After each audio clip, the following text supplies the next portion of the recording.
Hello friends, welcome to stocks of India. आज की market में किस तरह से चल रही सब स्टॉक्स की और कौन कौन से ऐसे स्टॉक्स हैं जो हमारे स्क्रीनिंग क्राइटेरिया को मीट करके हमारे इस ऑब्जर्वेशन लिस्ट में क्वालिफाई करते हैं, तो देखेंगे आज।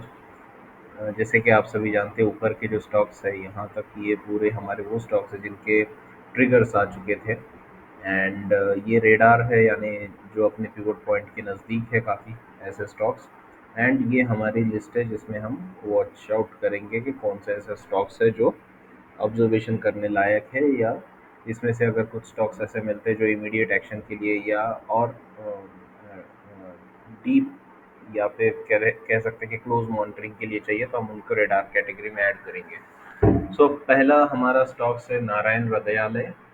नारायण हृदयालय, जैसे आप देख सकते हो कि एक बहुत अच्छा मोमेंटम यहाँ पे स्टॉक को मिला था। यहाँ पे ऑब्वियसली हम उसको पकड़ नहीं पाए बिकॉज रिस्क रिवॉर्ड फेवरेबल नहीं मिल रहा था कहीं पर भी। लेकिन अब यहाँ पे कहीं ना कहीं प्रॉफिट बुकिंग आ रही है हल्की सी, एंड कंसोलिडेशन हो रहा है। और साइड बाय साइड अगर आप देखोगे तो वॉल्यूम्स, जिसको हम खास तौर से ध्यान देते हैं ऐसे कंसोलिडेशन में, वो आपको ड्रॉप होते हुए दिखेंगे। दैट मीन्स के कहीं ना कहीं सप्लाई जो है स्टॉक का वो नीचे जा रहा है। We will be waiting for pivot point to get triggered. हाँ, और उसके पहले हम कंस्ट्रक्टिव बेस फॉर्मेशन जरूर देखना चाहेंगे यहाँ पे।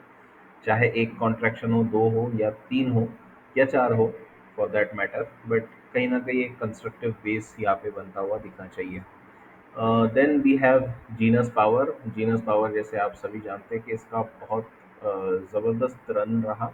यहाँ पे हमें पावर प्ले देखने को मिल रहा है बिकॉज अगर आप देखोगे कि विद इन 8 वीक्स, ये मैं वीकली कैंडल मैंने लगाई है, और विद इन 8 वीक्स अगर इसका हाईएस्ट पॉइंट देखेंगे तो 5 बार में ये, मतलब 5 हफ्तों में ही ये 110% का रिटर्न दे चुका है। दैट मीन्स कि कहीं ना कहीं इसमें भारी डिमांड आ रही है, और साथ ही साथ आप देखोगे कि इस वक्त ऊपर जाते वक्त इसके वॉल्यूम्स भी कितने ज़बरदस्त आ रहे हैं, है ना। So this qualifies as a power play setup. Power play setup में होता क्या है कि विद इन 8 वीक्स प्राइस जो है 100% या उसके आसपास का रिटर्न कमोबेश दे देती है, और उसके बाद वो कंसोलिडेट करने लगती है कुछ दिनों के लिए। तो वो जो कंसोलिडेशन होता है, अब ये मैंने डेली बार लगाया, डेली चार्ट लगाया, अब ये जो कंसोलिडेशन हो रहा है ये विद इन 25% होना चाहिए। तो लेट्स सी कि ये कितना परसेंट का कंसोलिडेशन है। मैक्सिमम कॉन्ट्रैक्शन इसका सिक्स माइनस 16% का है। तो ये भी रूल हमारा क्वालिफाई हो गया। और दूसरी बात ये है कि जब वे पुल बैक्स आ रहे हैं या कंसोलिडेट हो रहे हैं तो वॉल्यूम्स काफ़ी ड्राई रहने चाहिए। तो dry volume say that means supply छोटा है स्टॉक का, कोई बेचने के लिए तैयार है नहीं यहाँ पे। ठीक है, ज़्यादातर लोग, ऑब्वियसली ट्रेडिंग हो रही है मतलब कोई ना कोई खरीद बेच रहा है, लेकिन ज़्यादातर लोग they are optimistic about it. So let's see कि ये कब तक कंसोलिडेट होता है, और अगर ऐसे ही कंसोलिडेट होता रहा तो शायद हमें एक अच्छा पिवट पॉइंट भी देखने को मिल सकता है जहाँ से हमें फेवरेबल रिस्क रिवॉर्ड मिलेगा जीनस पावर के अंदर। और जीनस पावर का जैसे न्यूज़ वगैरह में भी हम देख रहे थे कि स्मार्ट मीटर सॉल्यूशन में ये कंपनी काम करती है, और इसको कई अच्छे ऑर्डर्स भी मिलना शुरू हुए। तो फंडामेंटल्स तो हम ज़्यादा डीप में नहीं जाएंगे, लेकिन हमें जो चार्ट पर दिख रहा है कि ये पावर प्ले सेटअप है। जनरली ये होता है जब एक डॉर्मेंट फेज से स्टॉक निकलता है, जैसे आप देख सकते हो यहाँ एक डॉर्मेंट फेज थी, उसमें से स्टॉक निकलता है, एक अच्छी रैली देता है, फिर उसके बाद एक सडन अपमूव आती है because of some fundamental changes या ऑर्डर्स और समथिंग लाइक दैट। उसके बाद एक छोटा कंसोलिडेशन पीरियड होता है जहाँ पे ये इतना जो मूव इसने किया है ये डाइजेस्ट होता है, कहीं ना कहीं यहाँ के जो लोग हैं वो प्रॉफिट बुक करते हैं। उसके बाद एक फिर से एक बेस सेट होता है, and then the upward journey continues into the stock. If the story of this is still intact, तो उसमें ऐसा होता है कि अपवर्ड जर्नी भी सेम ऊपर की तरफ कंटिन्यू करती है। सो ये होते हैं कुछ पावर प्ले के सेटअप। तो लेट्स सी कि अभी ये कैसे पैन आउट होता है, बट ये हमारे वॉच लिस्ट में तो आ गया है। उसके बाद है हमारा टाटा कम्युनिकेशंस। तो टाटा कम्युनिकेशन में एक, आप इसमें भी एक अच्छा मोमेंटम था, उसके बाद पुल बैक आ रहा है। अब पुल बैक जब आ रहा है तो उसके वॉल्यूम्स आप देखना ड्राई है। अक्सर जब रैली आती है तो वॉल्यूम्स बढ़ जाते हैं, मतलब कहीं ना कहीं यहाँ पे इंस्टीट्यूशनल अकोमोडेशन की गुंजाइश हमें लग रही है। लेट्स सी कि ये कैसे पैन आउट होता है। मान इंफ्रा में एक अच्छा मोमेंटम आप देख सकते हो ऑलरेडी इसके पीछे है। उसके बाद एक पुल बैक आया है और पुल बैक के बाद अब फिर से रैली अटेम्प्ट कर रही है प्राइस। सो लेट्स सी कि कैसे बेस फॉर्मेशन होता है and then we will try to attempt it अगर ये फेवरेबल रिस्क रिवॉर्ड बनाता है तो। फिलहाल के लिए सिर्फ ऑब्जर्व कर रहे हैं। लोधा यानी माइक्रोटेक डेवलपर ये भी ऑब्जर्वेशन में है। कंसोलिडेशन अच्छा हो रहा है, पीछे से अच्छी मोमेंटम इसको मिली हुई है प्राइस की बेस से बाहर निकलते वक्त। सो लेट्स सी। गोदावरी पावर में आप देख सकते हो कि यहाँ पर भी ये स्टॉक पकड़ना हमारे लिए काफ़ी मुश्किल हो गया था because of the unfavourable risk reward. लेकिन अभी कहीं ना कहीं लगता है कि ये कंसोलिडेट करेगा तो ये भी एक सेम आप कंसिडर कर सकते हैं। हालांकि पावर प्ले नहीं है बिकॉज प्राइस की मूवमेंट ये लेस देन 100% है। यहाँ पे अगर मैं देखूँ तो अगर यहाँ से भी देखता हूँ मैं तो ये 54 या 55% बोल सकते हैं। 55% का ही मूव आया है इसके अंदर। लेकिन जो सेटअप है वो अच्छा है। इसको मैं पावर प्ले नहीं कह रहा बट ये सेटअप जो है जो dryness in volume and tighter consolidation हमें चाहिए होते हैं तो वो यहाँ पर भी हमें देखने मिलते हैं। So that's why we are considering this Godavari Power. Okay. उसके बाद है आपका जोमेटो। जोमेटो में अभी एक वॉल्यूम बर्स्ट देखने मिला, खास तौर से ये पीरियड के बाद जब एकदम ड्राइनेस था वॉल्यूम्स का। यहाँ पे आप देख सकते हो सर्कल में, तो ये था जब वो कंसोलिडेट कर रहा था, है ना। और यहाँ से अब उसने क्लियर सिग्नल दे दिया है कि ट्रेंड रिवर्सल की संभावना ज़्यादा है। सो अब यहाँ से देखना होगा ज़ोमैटो कहाँ तक जाता है बिकॉज़ कहीं न कहीं यहाँ पर इसने साइन तो दे दिया है ट्रेंड रिवर्सल का। लेट्स सी कि how this plays out for Zomato. उसके बाद है हमारा फेड मोगुल। फेड मोगुल में आज काफ़ी बेरिश डे था। सेटअप स्टिल प्रीवियस लोज को इसने स्विंग लोज को इसने ब्रीच नहीं किया है, इसलिए हम इसको इनवैलिडेट तो नहीं करेंगे। लेकिन कहीं ना कहीं ये थोड़ा सा वीक सेटअप लग रहा है but still we are going to observe it. EClerx में आज पुल बैक था। वॉल्यूम्स कम थे हालांकि, लेकिन पुल बैक का दिन था। लेट्स सी कि ये आगे चल के कैसे डेवलप होता है। कहीं ना कहीं ये हेड एंड शोल्डर वाला अगर आप देखोगे इसको नेकलाइन कंसिडर करोगे तो कहीं ना कहीं ये हेड एंड शोल्डर का सीन लग रहा है but it's too early to say that because neckline अभी तक ब्रेक नहीं हुआ है। नेकलाइन के आसपास ही 50 डेमा वाला सपोर्ट भी है तो पॉसिबली शायद यहाँ से इसको सपोर्ट भी मिल जाए। लेकिन हम चाहेंगे कि ये अब यहाँ से कहीं ना कहीं एक रेंज में फुल रैली करे, उसके बाद ब्रेकआउट दे बेस बनाकर।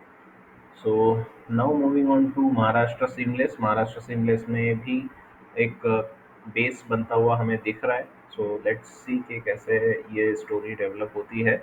वॉल्यूम्स धीरे धीरे आप देख सकते हो कि कम होते जा रहे हैं जैसे जैसे कंसोलिडेशन हो रहा है, और जब रैली आती थी तो वॉल्यूम्स कुछ इस प्रकार से आते थे। सो हम वही देखना चाहेंगे कि यहाँ पे ड्राइनेस ऑफ वॉल्यूम्स हो और उसके बाद जब ब्रेकआउट आए तो एक अच्छे रिस्क रिवॉर्ड के साथ हमें मिलता है तो ज़रूर इसको देखेंगे। उसके बाद है फोर्स मोटर। सेम जैसे हमने बाकी स्टॉक्स में बताया आपको जीनस वगैरह में, जीपीआईएल में, तो इसको भी हम वेट वेट एंड वॉच का सीन है। इसमें वॉल्यूम्स काफ़ी ड्राई हो रहे हैं सो दैट मीन्स के सप्लाई काफ़ी कम है स्टॉक का। देखते हैं अभी ये कैसे डेवलप होता है।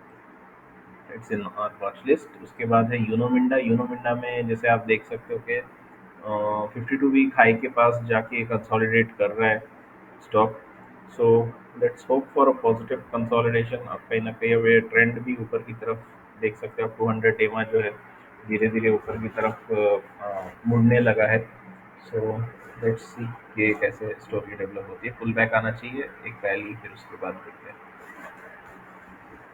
बीआरएल लॉजिस्टिक्स में आज बेरिश डे था। अच्छी बात है बिकॉज यहाँ से ऊपर तक गया था स्टॉक तो यहाँ से कहीं ना कहीं पुल बैक आना चाहिए था। अब ये पुल बैक ऐसे ही थोड़ा और एक दो दिन कंटिन्यू करे उसके बाद एक रैली आती है तो फिर बनता है। Let's see.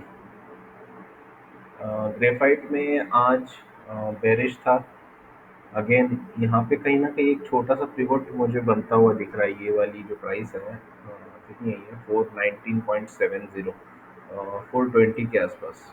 ये एक कहीं ना कहीं एक छोटा सा पिवोट अर्ली एंट्री के हिसाब से हो सकता है, बट लेट्स सी के मार्केट्स कैसे बिहेव करते हैं। यहाँ पे हम देखना चाहेंगे कि एक रैली आए, उसके बाद एक पुल बैक, और फिर उसके बाद कुछ होता है तो देखना अच्छा रहेगा। रूट में हुआ यूँ कि आज ही प्राइस ने ब्रेकआउट का अटेम्प्ट किया, बट अल्टीमेटली जैसे आप जानते हो कि मार्केट्स में प्रेशर आने लगा बाद में, तो ये अपने जोन में ही वापस आके प्राइस ने क्लोज किया है। और ये चीज़ काफ़ी सारे स्टॉक्स के साथ हुई है, इस वजह से थोड़ा कॉशियस भी होना चाहिए, बिकॉज बहुत से ऐसे स्टॉक्स है जिन्होंने ब्रेकआउट अटेम्प्ट किया आज के दिन, बट वो सक्सेसफुल नहीं हो पाए। कहीं ना कहीं प्राइस वापस से रेंज में आ गई, या फिर कुछ ऐसे स्टॉक्स थे जिन्होंने opening gap up the, but ultimately close वो नीचे आके हुए। सो ये दर्शाता है कि कहीं न कहीं अब प्रॉफ़िट बुकिंग इस मार्केट से आने लगी है। हल्की सी क्यों नहीं होती, लेकिन एक साइन हमें बेयर्स ने दिया है कि दे आर देयर। सो हमें थोड़ा-सा कॉशियस रहकर ही यहाँ पे डिसीजंस लेने होंगे, बहुत सिलेक्टिव होना पड़ेगा कोई भी काउंटर के लिए। उसके बाद है जीएलएस। जीएलएस में भी आज एक बेरिश डे था। लेट्स सी कि प्राइस यहाँ पे कैसे डेवलप होती है। बालकृष्ण इंडस्ट्रीज में भी सेम बेरिशनेस थी, बट यहाँ पे वॉल्यूम्स भी अक्सर ज़्यादा है बेरिश कैंडल के लिए। तो ये एक हमें अच्छी बात नहीं लग रही है, थोड़ा खटक रहा है इसका लो डेज, क्या बोलते हैं कि जिस दिन प्राइस गिरी उस दिन वॉल्यूम्स का ऑलमोस्ट 50 डेज एवरेज वॉल्यूम को टच करना, that is something red flag.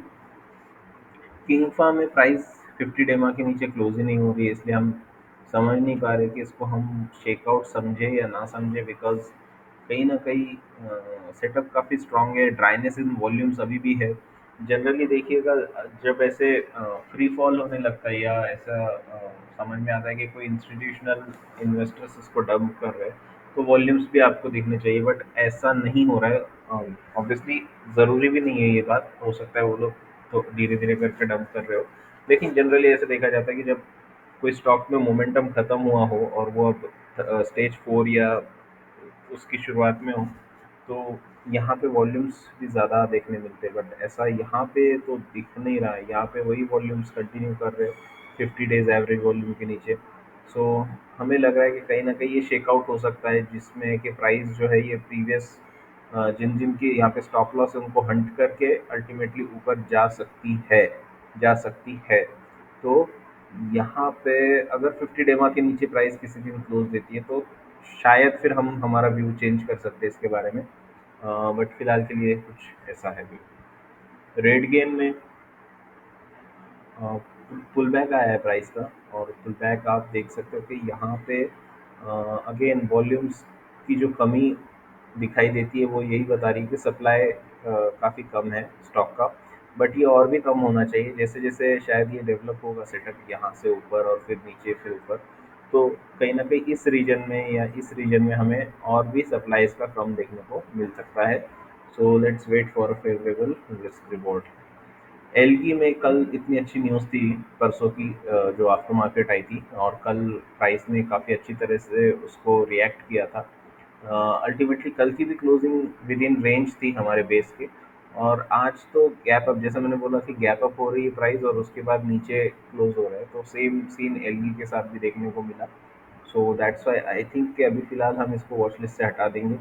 आईएसएमटी में भी आज एक बेरिश डे था, इवन दो प्राइस अभी भी उसके स्विंग लो के ऊपर है, इसलिए हम इसको इनवैलिडेट तो नहीं करार कर सकते, लेकिन कहीं ना कहीं बेरिश सेंटिमेंट हावी होते हुए दिख रहे हैं।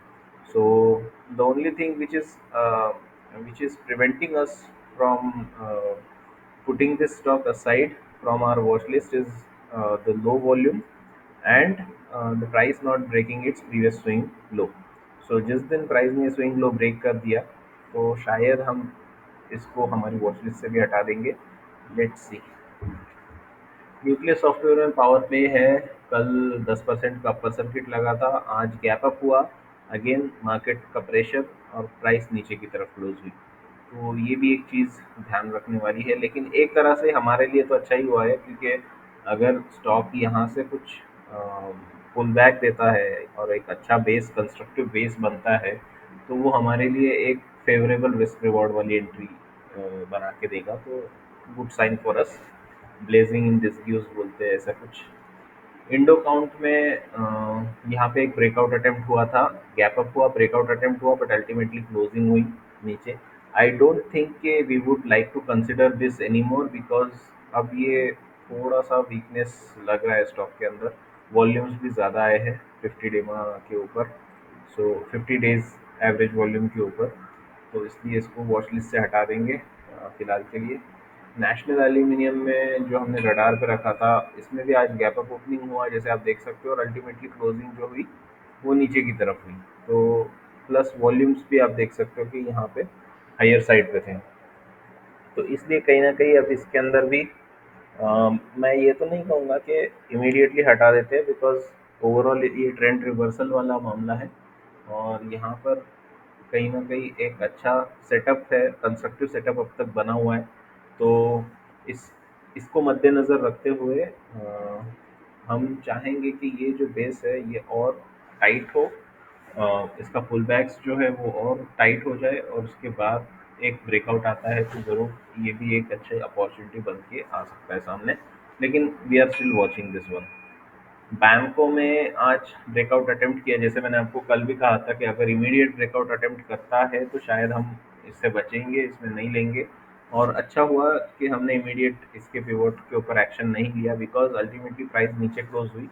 सो हमारा भी कहना यही था कि प्राइस यहाँ पर जाए, वहाँ से एक पुल बैक दे, और पुल बैक के बाद अगर ब्रेकआउट आता है तो वो एक फेवरेबल रिस्क रिवॉर्ड हमें दे सकता है। जैसे फॉर एग्जांपल अगर यहाँ से प्राइस वापस कुछ इस तरह से आती है, ऐसा कुछ, और फिर एक बड़ा कैंडल आता है, तो ये एक स्टॉप लॉस के लिए हमें छोटा कैंडल ये स्विंग को हम यूज़ कर सकते हैं as a stop loss. Unlike के अभी जो सीन था कि इतना बड़ा स्टॉप लॉस नीचे तक यूज़ करो या यहाँ तक, तो उससे हम बच जाते। सो लेट्स सी इंडो काउंट में, सॉरी बैंकों में क्या होता है। आईजीएल में आज एक बेरिश, अच्छा खासा बेरिश डे था, बड़ी कैंडल बनी है। हमारा कहना था कि 502 के ऊपर अगर प्राइस जाती है तो देर इज़ अ चांस कि यहाँ पे लिया जा सकता है, बिकॉज रिस्क रिवॉर्ड फेवरेबल था। लेकिन अल्टीमेटली प्राइस ने कुछ मार्केट से कुछ और डिसाइड किया था। हम हमारा थोड़ी ना सुनता है मार्केट, हम बस उसको ऑब्जर्व करते चलते हैं उसके अकॉर्डिंग। लेकिन उसने आई मीन सॉरी, मैंने दूसरा चार्ट लगा दिया।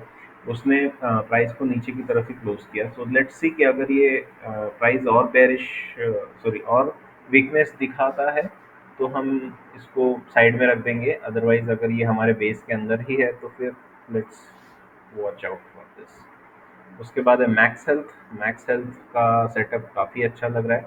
631 का पिवोट है, हालांकि मुझे थोड़ा सा हायर साइड पे लगता है ये पिवोट, टू बी ऑनेस्ट। अगर आपको मैं इसका आर्ली चार्ट बताऊँ ना, तो आवरली चार्ट पे कुछ इस तरह से दिखता है आप देख सकते हो क्लियर स्विंग्स है यहाँ पे। ये दूसरा स्विंग और ये तीसरा स्विंग, कितना क्लियर स्विंग दिख रहा है यहाँ पे। आइडियली पिवोट जो है वो अगर हम कंसिडर करें तो ये होना चाहिए कहीं ना कहीं। ये कैंडल का हाई कितना है, 624, 624 के आसपास का इसका आइडियल पिवोट होना चाहिए। लेकिन क्योंकि we do not want to take risk, अगर अक्सर होता ये है कि यहाँ पे प्राइस आ जाएगी और फिर नीचे आ गई तो क्या करेंगे, इसलिए हम सोच रहे हैं कि इसको कहीं ना कहीं 631 का चैलेंज देते हैं। अगर प्राइस 631 के ऊपर जाती है तो let's see, otherwise they are good to sit on the side lines. उसके बाद है हमारा आरती ड्रग्स, जिसने कल काफ़ी छोटे मार्जिन से हमारा टारगेट छोड़ दिया था और नीचे आके क्लोज हुई थी प्राइस। प्राइस जो थी वो 50%, मैं कहूँगा कि नहीं, हमारा जो क्राइटेरिया है, अगर आपका प्राइस आपके स्टॉप लॉस के इतना मूव हो चुका है ऊपर, तो आप उसको स्टॉप लॉस को फिर ऊपर प्लेस कर सकते हो, यानी कि बाइंग प्राइस के आसपास, ताकि जब पुल बैक आए, ऐसे अक्सर जब ऐसी स्ट्रॉन्ग क्लोजिंग होती है उसके बाद अगर पुल बैक आता है तो फिर आप उसमें लॉस बुक करने के बजाय no risk no profit no loss में निकल जाते हो। लेकिन हमने देखा है कि हमारा जो स्टॉप लॉस था उतना मूवमेंट इसमें आया नहीं था। कल के दिन क्लोजिंग जो हुई थी उतनी नहीं हुई थी जितना हमारा स्टॉप लॉस जिस डेप्थ का है। तो इसलिए हमने इसका जो इनिशियल स्टॉप लॉस उसको मूव नहीं किया है। ऑब्वियसली अगर ये कल ऊपर की तरफ यहाँ कहीं क्लोज हो जाता है तो ज़रूर हम स्टॉप लॉस को फिर बाइंग प्राइस पे ला सकते हैं, जैसे हमने किया था एंजर सॉल में, और उसके बाद हमने और किया था ये जस्ट डायल में किया है, और रेमंड में भी किया है हमने।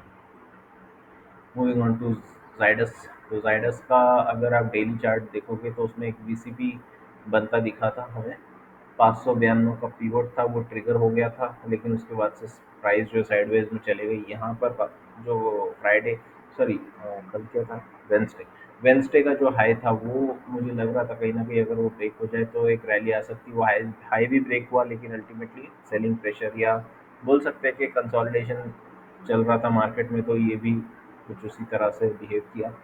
उसके बाद रत्नमणि है हमारे पोर्टफोलियो में, उसमें ट्रिगर हिट हुआ था, लेकिन प्राइस अल्टीमेटली नीचे की तरफ ही है। बेल का भी वही सीन है, ट्रिगर हिट हुआ था और प्राइस ने पुल बैक देना शुरू कर दिया। लेट्स सी कि क्या होता है। मेड प्लस ने भी ट्रिगर हिट किया और तब से प्राइस पुल बैक ही दे रही है। हुत्तामाकी में ट्रिगर ही नहीं आया अब तक, सो लेट्स सी। और ये अभी काफ़ी कंस्ट्रक्टिव बेस में कहूँगा इसको बन चुका है ये। न्यू अपॉर्चुनिटी अगर मैं ढूंढूँ तो मुझे कहीं ना कहीं लगता है कि कल अगर ब्रेकआउट आता है आज के लो से पहले, आज के लो को ब्रेक करने से पहले कल अगर प्राइस ब्रेकआउट कर जाती है पिवोट से, तो कुछ इस तरह का ये सेटअप होगा। अदरवाइज हमारा जो ओरिजिनल सेटअप है वो कुछ इस तरह का है। So let's see how the price behaves. EMudhra में भी पुल बैक्स आ रहे हैं after hitting R pivot point, तो ये एक साइन है दोस्तों, कहीं ना कहीं एक हल्का सा साइन है कि जो स्टॉक्स रन हो चुके हैं अब वो आपको साइन दे रहे हैं। मतलब जो लीडर्स होते हैं ना वो अक्सर आपको मार्केट का ओवरऑल जो फॉल है वो आने से पहले, या ओवरऑल करेक्शन या ओवरऑल कंसोलिडेशन आने से पहले आपको थोड़ा सा हल्का सा साइन देना शुरू करते हैं कि भाई थोड़ा संभाल के रहो। बजाज कंज्यूमर, बजाज कंज्यूमर भी ठीक ठाक चल रहा है। उसके बाद हेरिटेज फूड, हेरिटेज फूड में भी वही हुआ, ट्रिगर आया, उसके बाद पुल बैक्स आ रहे 3 दिन से। वॉल्यूम कम है वो बात अलग है, लेकिन कहीं ना कहीं प्राइस अल्टीमेटली मैटर करती है। वी गार्ड, वी गार्ड में पुल बैक आ रहे, ट्रिगर आने के बाद पुल बैक आ रहे। ये वीकली पे इतना खूबसूरत चार्ट लगा था, लग रहा था कि यार बस अब इनसाइडर बार ब्रेकआउट आ गया और अभी चलता रहेगा ऊपर। बट एनीवेज ओवरऑल मार्केट की वीकनेस की वजह से यहाँ पर भी असर दिख रहा है। देखते हैं अगर हमारा स्टॉप लॉस हिट हुआ तो क्या करेंगे, एग्जिट मार देंगे। मार्केट से कौन दो हाथ करने बैठा है यहाँ पे। markets if markets are saying you're wrong, so we are wrong. We are not insisting to prove ourselves right or something, just flowing with the market. तो वो गुडियर में आज गैप अप हुआ था, लेकिन क्लोजिंग नीचे हुई, इवन दो प्राइस हमारे बाइंग प्राइस से थोड़ा सा हल्का सा ऊपर है, बट स्टिल लेट्स सी कि अच्छा तो लग रहा है। लॉन्ग टर्म सेटअप इसका काफ़ी अच्छा लगता है। वीकली अगर आप देखोगे तो कप एंड हैंडल ब्रेकआउट होता हुआ दिख सकता है आपको। उसके बाद है हमारा बी सॉफ्ट। बी सॉफ्ट में आज अच्छी खासी रैली देखने को मिली, प्राइस ने भी ऊपर की तरफ क्लोज दिया, जो कि एक अच्छा साइन है विथ वॉल्यूम। पता नहीं डिविडेंड का असर है या क्या, हाँ हो सकता है डिविडेंड का ही असर हो, बिकॉज एक्स डेट अभी फ्राइडे की आ चुकी है, तो पब्लिक आज लेकर बैठेंगी स्टॉक को। वेसुवियस में अगेन हमारी बाइंग प्राइस के आसपास ही चल रहा है, लेट्स सी कि कैसे पैन आउट होता है। पिवोट एक मुझे यहाँ पे कहीं दिख रहा है। अगर ये हाई जो है ये ब्रेक होता है कितना, 2580.7, मतलब 2581 के आसपास, ये हाइट का कहीं ना कहीं ऐसा लग रहा है कि सेकंड पिवोट ये हो सकता है। Let's see. इससे पहले भी ये बना था सेकंड पिवोट, बट अल्टीमेटली आप देख सकते हो पुल बैक आया है इसके अंदर, तो नॉट नेसेसरी कि पिवोट जो बनता है सेकेंडली वो आपको रैली ही देगा। कभी कभी ऐसे पुल बैक्स भी आ जाते हैं, जैसे अभी देखने मिल रहा है। उसके बाद आपका, अरे उल्टा जा रहा हूँ, गोदरेज प्रॉपर्टीज़। गोदरेज प्रॉपर्टीज़ में आज ऊपर की तरफ थी प्राइस, इवन दो ऊपर नीचे बहुत उथल पुथल हो रहा था यहाँ पे, लेकिन ultimately it managed to close up. So let's see कि कैसे पैन आउट होता है ये सेटअप। यहाँ पे कहीं न कहीं हाँ, हमारा जो टारगेट प्राइस है उसके आसपास कहीं न कहीं इसको रेजिस्टेंस मिल सकता है।